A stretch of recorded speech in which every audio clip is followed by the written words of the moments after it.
que tenemos medio lateral o en varo o valgo. Los ligamentos cruzados, que tenemos ligamento cruzado anterior y posterior, nos va a hablar de la estabilidad anteroposterior, de la estabilidad mediolateral, y también nos va a ayudar un poco en la rotación de la rodilla. Y bueno, tenemos músculos también. Entonces, cuando nosotros decimos, bueno, vamos a hacer una artroplastía total de rodilla, ¿qué es lo que tenemos que tomar en cuenta? ¿Qué es lo que debemos saber ante este paciente? Tenemos que saber que vamos a hacer reconstrucción de lesiones óseas. Tenemos que saber que vamos a hacer una corrección de las deformidades mediante cortes óseos y de tejidos blandos. Tenemos que tener en cuenta que debemos conservar la interlínea respecto a la posición de los ligamentos.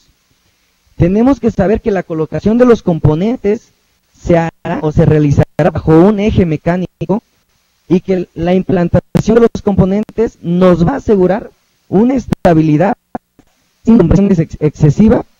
Y bueno, también trataremos de hacer que la fijación de estos implantes nos dure el mayor tiempo posible.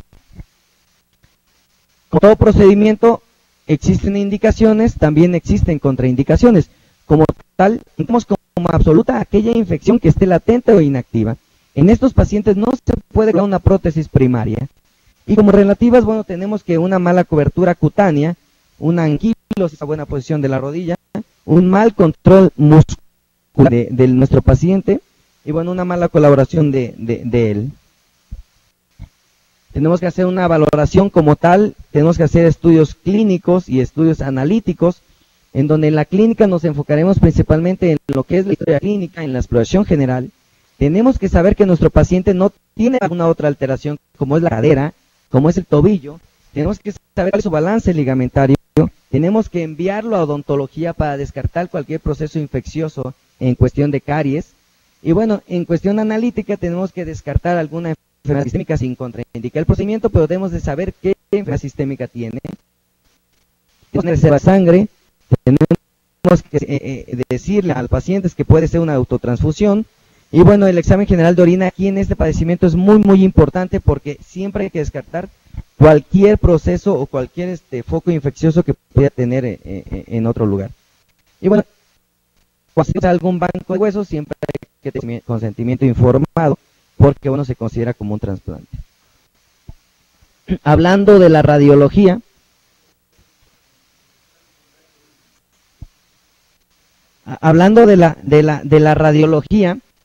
tenemos que saber que tenemos que tener una telemetría en carga de las extremidades, y tenemos que tener en cuenta que no exista algún objeto que nos esté ocupando el canal medular. Nos ha pasado que muchas veces obviamos la radiografía del eje mecánico y resulta que el paciente operado de la cadera y se le puso un clavo a lo mejor que nos está bloqueando a lo mejor el canal medular, y cuando colocamos la guía para el fémur no entra. ¿Por qué? Porque tiene un implante. Entonces siempre tenemos que descartar que el fémur esté sin ningún implante.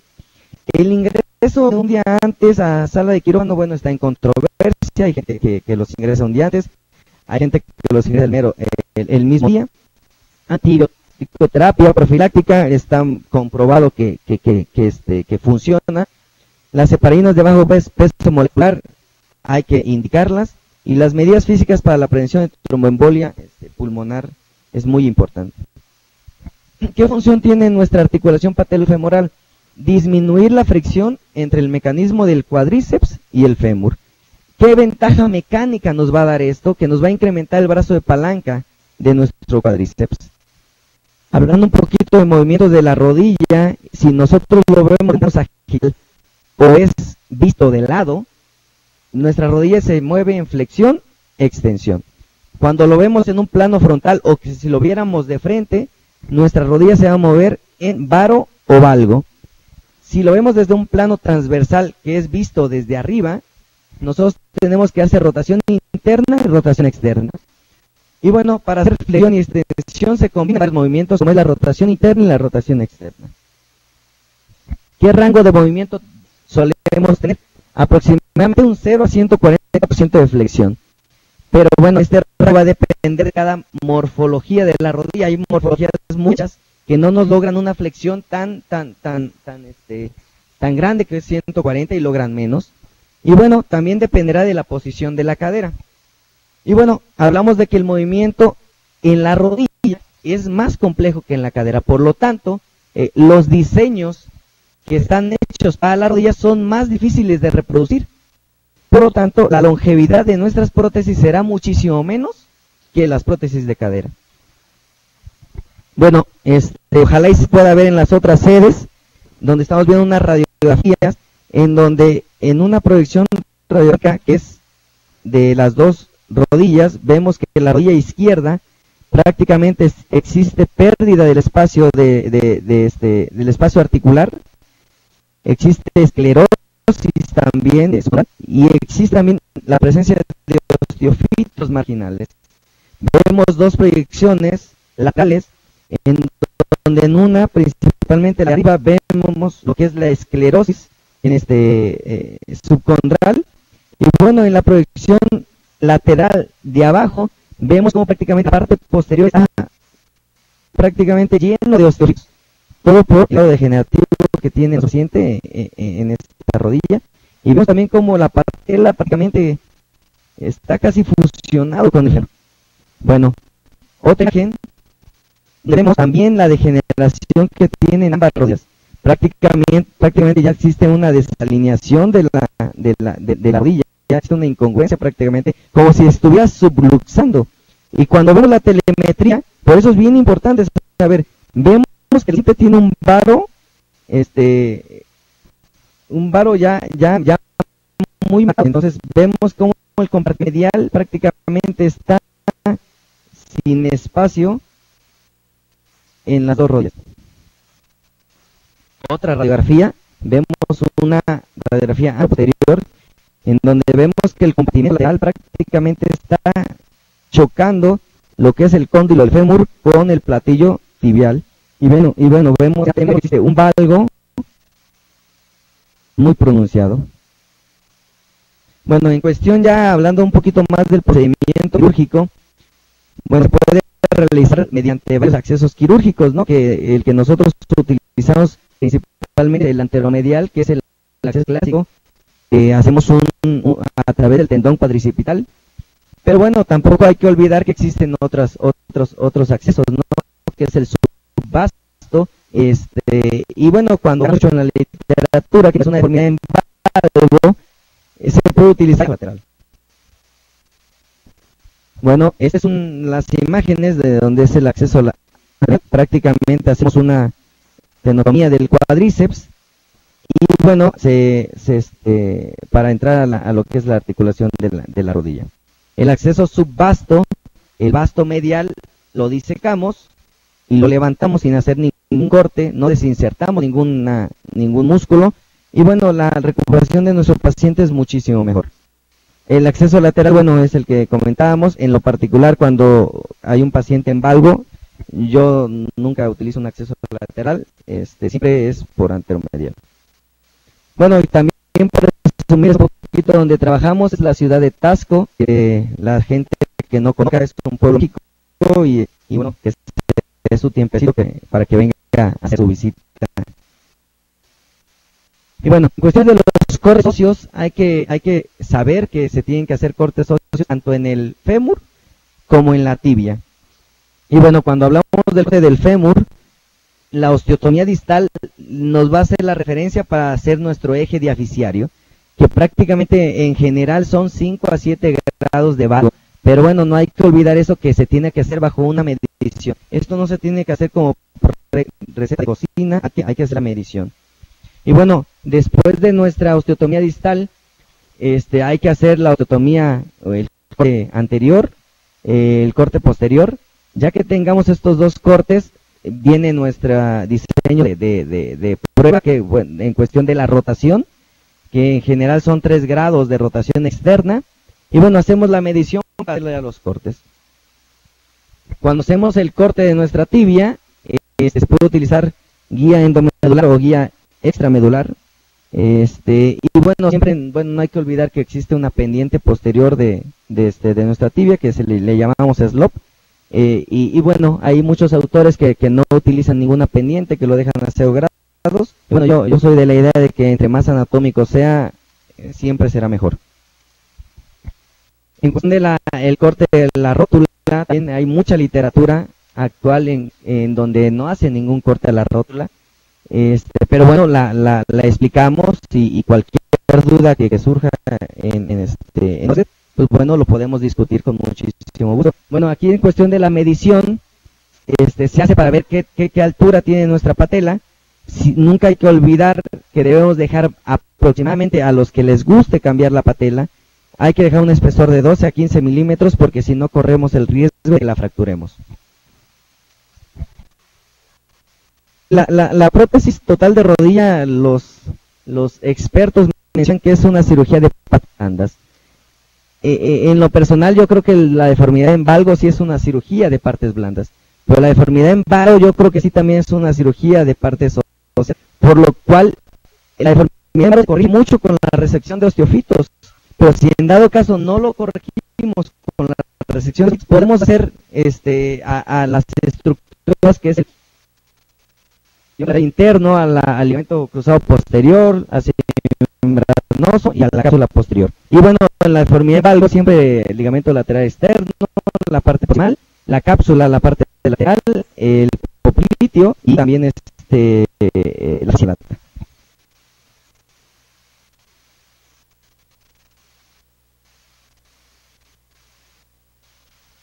Perdón, aquí ya hubo un problema con...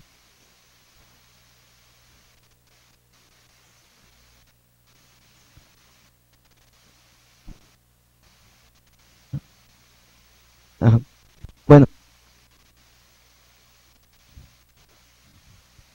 Bueno, algo que es bien importante también es hablar un poquito del ligamento cruzado posterior. Hay gente que lo quita, hay gente que no lo quita, pero bueno, siempre es importante saber que conservar el ligamento cruzado posterior no es igual a que la rodilla nos va a funcionar muy bien. Al contrario, es peor el ligamento cruzado posterior y dejarlo demasiado tenso o laxo.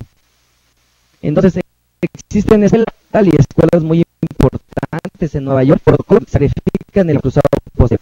Y en Boston, por protocolo, a todos les conservan el ligamento cruzado posterior. Yo que va en cuestiones de alteraciones del eje. Si tenemos alteraciones en el eje muy pronunciadas, pues yo soy de la idea de que retiremos el cruzado posterior. Y bueno, como por ejemplo aquí vemos una imagen donde vemos que el paciente tiene una deformidad muy pronunciada en varo de las dos rodillas, por los cuales nos está generando grandes alteraciones en el eje.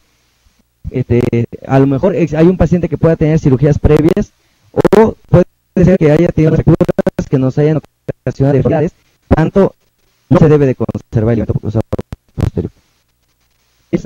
El ligamento cruzado posterior no influye en el final de una prótesis. En cambio, si hay cosas que influyen, como tal es la movilidad previa a la cirugía y el grado de constreñimiento. Las causas que condicionan el modelo protésico aquí es algo muy importante. La edad es algo que está mucho en boga, que en pacientes más jóvenes hay que utilizar un tipo de modelo, en pacientes un poquito más años hay que utilizar otro. Yo creo que no. Yo creo que siempre hay que apostarle en cuestiones a la longevidad de la prótesis. Por lo tanto, las prótesis biológicas, aquellas que no tienen ninguna cementación, están en calidad ósea, en la expectativa de vida superior a 10 años, en pacientes activos o en aquellos que tengan algún alteramiento. Pero no es así, también en pacientes añosos. Bueno, aquí les muestro relativamente nueva. Del tibial se llama metal trabecular. Este metal trabecular se crea y bueno, es una prótesis que no tiene mucho de colocarse. Aquí en México todavía no está en el mercado, pero que tiene muy buenos resultados. Entonces yo les decía que no forzosamente tiene que tener el paciente edad joven o pensar que va a vivir más de 10 años. Yo creo que todos los pacientes hay que apostarles a que pueden tener estas cualidades, ¿no? Pero bueno, en cuestiones de indicaciones, pues se menciona aquellos que tengan poca cantidad de masa ósea, que la expectativa de vida inferior a 10 años y en pacientes inactivos.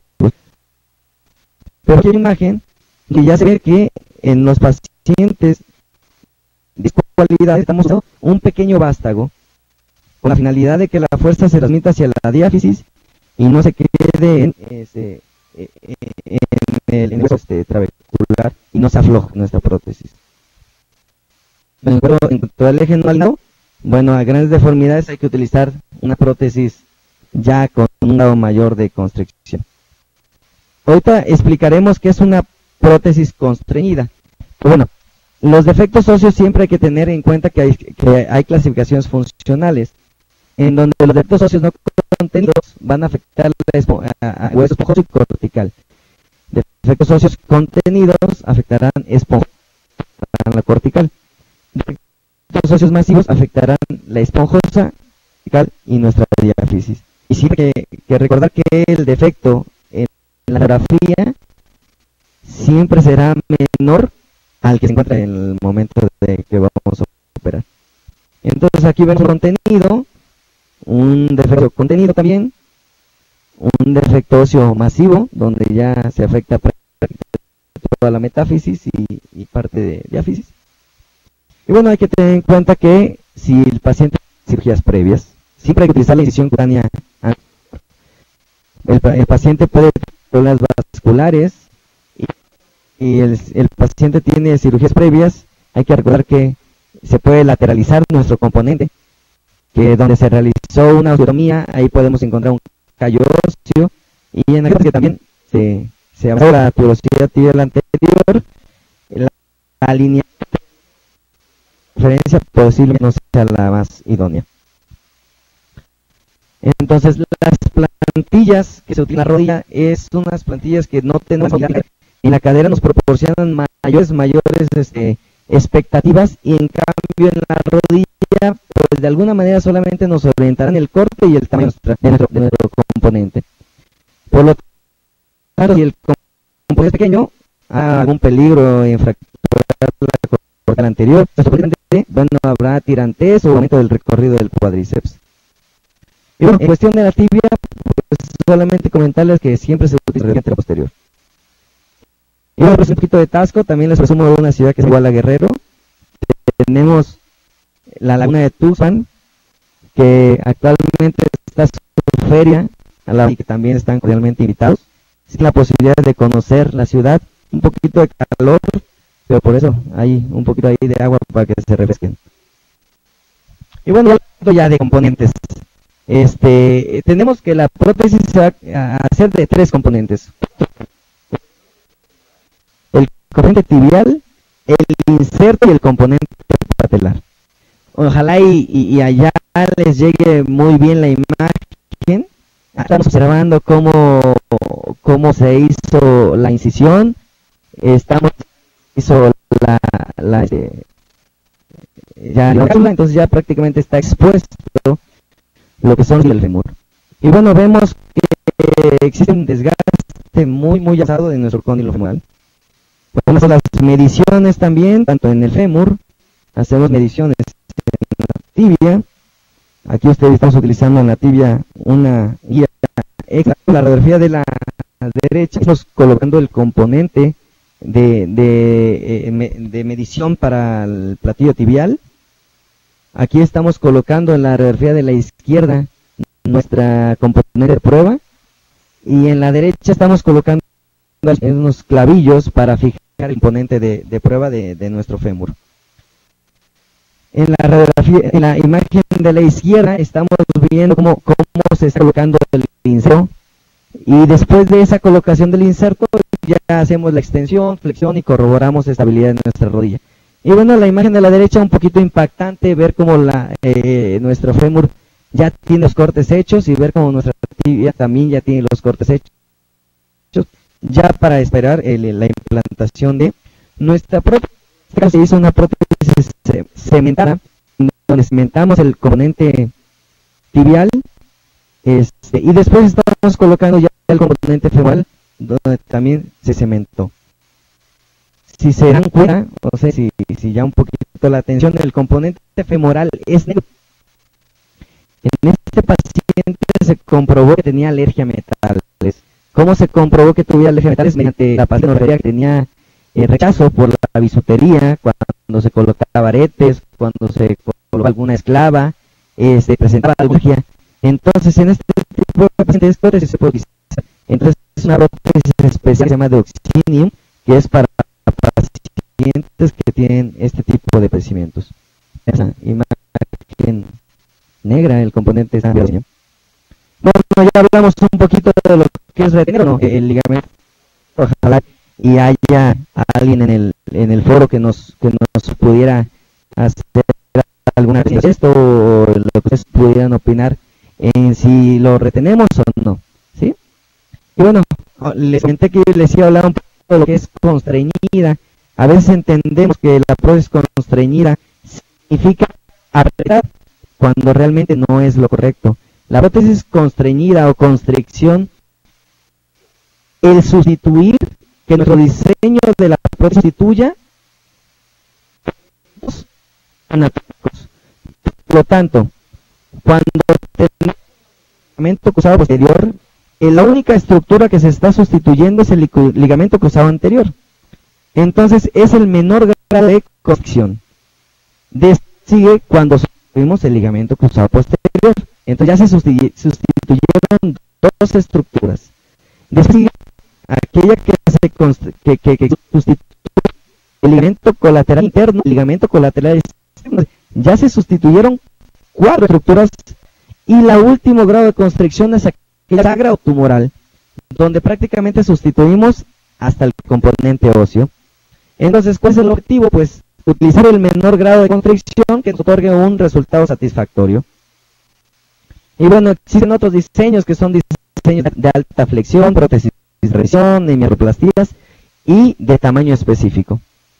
Entonces, hablando un poquito de prótesis unicompartimental, bueno, siempre estará indicado en aquellos pacientes que no tengan una edad avanzada, que su actividad sea un poquito con expectativas altas, que no haya una artrosis de otros compartimentos, que nuestro eje esté de alguna manera conservado y que nuestro paciente tenga una estabilidad.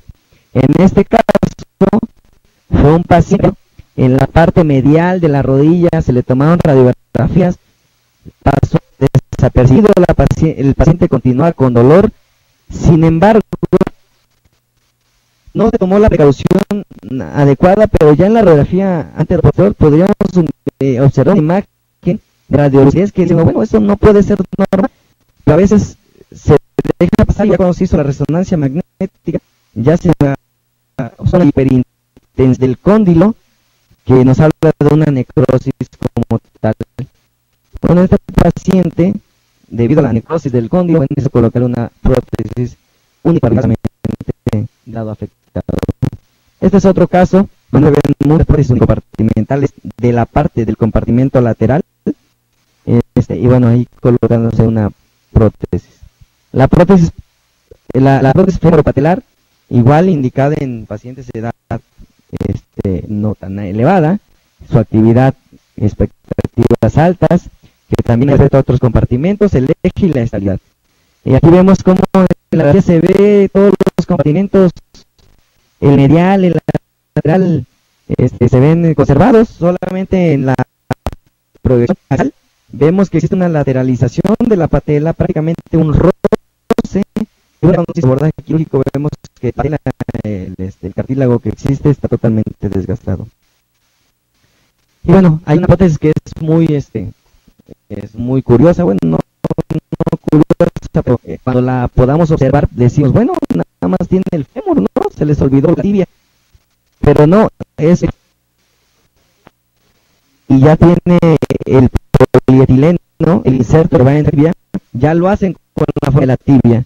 Entonces, colocan el fémur y colocan el inserto de la tibia, y pues ya en la proyección radiográfica solamente se ve el cemento. Bueno, no es nuestra prótesis volando. Existe una cosa que se llama negación en aquellos pacientes que tienen algún clavo que no les puede el clavo para hacer las mediciones con guías. Pues ya existen referencias que mediante un software que es de computadora ya nos va a indicar cuánto tienes que cortar sin necesidad de ser masivo. Y bueno, hay otras que se llaman a medida, ¿no?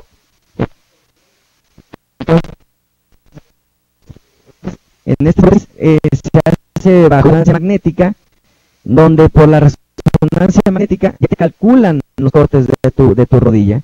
O sea, lo único que hacemos nosotros es, de alguna manera, hacer el abordaje, detectar bien nuestros cóndilos y detectar bien nuestro platillo tibial para colocar ya que se coloca la prueba, se fija con unos clavillos y se corta. Entonces, bueno, esto es de alguna manera lo que puede ser un poquito el futuro de estas prótesis. Nuestra evaluación va a ser clínica y radiográfica. Clínica siempre tenemos a los pacientes en cuestión de dolor. Una prótesis que duele, siempre hay que descartar primero, antes y después aflojamiento. Entonces, hablando de la recomendación, la Sociedad Americana de Rodilla, en donde lo divide más, y en esas zonas hay que ver imágenes de radiolucidez. Y bueno, ya para no cansarlos mucho en cuestión del pronóstico, esto es algo muy importante que quiero que tomen en cuenta. Ya un autor que se apellida Vázquez Vela, en el 2003, nos dijo que la supervivencia de estas a 10 años va a ser diferente según lo estudiamos en cuestión de la función del sexo, la edad y el índice de masa corporal. De forma global, si nos preguntan en cuestiones de cuánto dura una prótesis, si es de forma global, la supervivencia es de un 97%. Sin embargo, cuando separamos los pacientes por peso, en los obesos la supervivencia descendió a un 92.7%, mientras que en los no obesos se mantuvo en un 98.5%, con una P significativa. Cuando se estudiaron los pacientes más jóvenes de la serie que los tomó como referencia menor de 60 años, la supervivencia a 10 años de los implantes en los obesos fue de un 59.5%.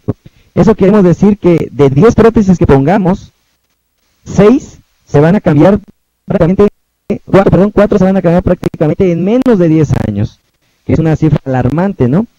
Y bueno, y en los varones la supervivencia fue de solo 35.7% a 10 años. Eso nos habla de la actividad que pudieran tener tanto el género masculino como el femenino. Entonces, nos está llamando mucho la atención de que la obesidad como tal, le están diciendo, ¿sabes? Existe muchas tensiones que están en tu rodilla y por lo tal se puede aflojar tu prótesis. Entonces, ya después será necesaria una prótesis de revisión. Y bueno, este es el hospital donde tenemos la fortuna de laborar, es el Hospital General Adolfo Prieto. Y bueno, cualquier circunstancia, estamos a sus órdenes. Este es mi correo electrónico.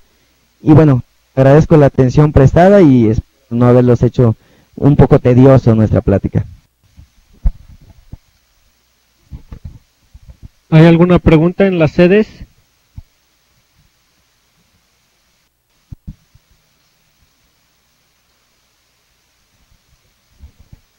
¿Sí me escuchan? ¿Alguna pregunta? Sí, ¿alguna pregunta en alguna de nuestras sedes en Renacimiento?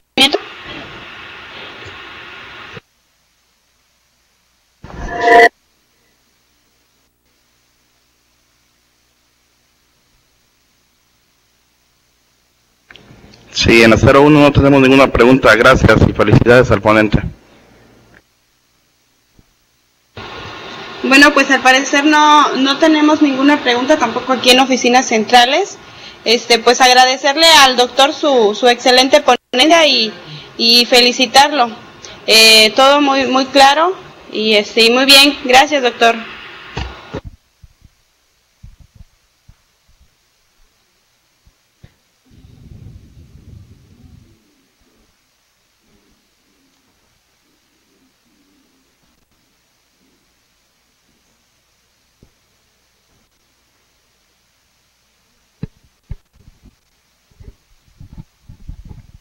Bueno, les agradezco la atención y bueno, si no hay preguntas, pues no sé, bueno, aquí hay una pregunta aquí en el foro.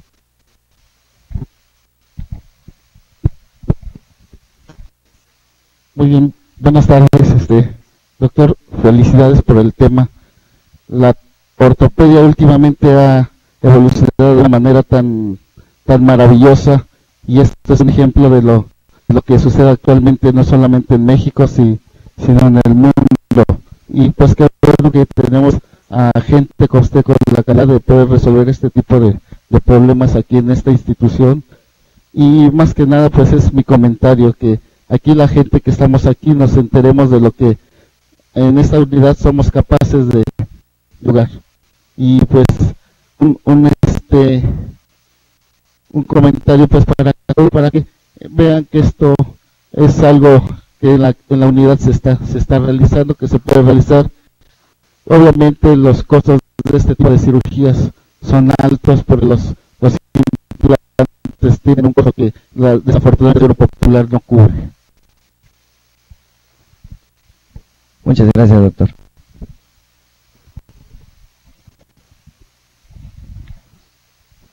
Doctor Núñez, yo quisiera preguntarle algunas patologías propias de las edades avanzadas en el ser humano, tanto hombres como mujeres, y más propio de mujeres, ¿podría afectar de manera la evolución o la sobrevivencia de estas prótesis? Por ejemplo, la coincidencia de un problema de osteoporosis, por ejemplo. Bueno, muy buena pregunta. La verdad que está demostrado de que las patologías sistémicas afectan poco la evolución de nuestro diseño de la prótesis. Lo que sí está muy demostrado es la obesidad como tal.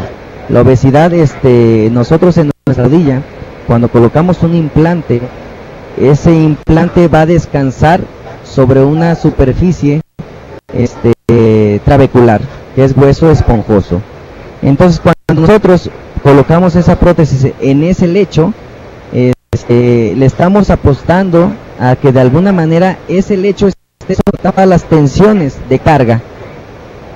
Al soportar esas tensiones de carga, el implante empieza a sufrir y empieza a aflojarse. Ese es ahora sí que nuestro talón de Aquiles en cuestiones de la prótesis. El componente tibial. Se han hecho muchos estudios en donde se está cambiando la situación del componente tibial para que nos dure más. Una opción es colocar un vástago en el componente tibial. Entonces ese vástago lo que hace es transmitir la fuerza a la diáfisis. Y la diáfisis es más fuerte que el hueso esponjoso, efectivamente.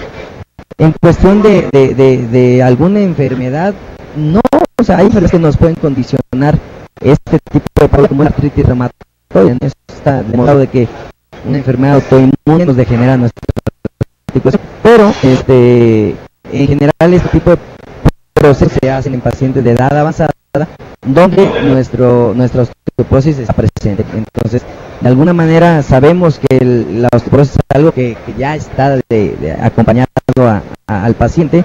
Lo único que sí hay que saber y hay que recordar es de que tenemos que tener mucho cuidado en cómo colocamos nuestros componentes.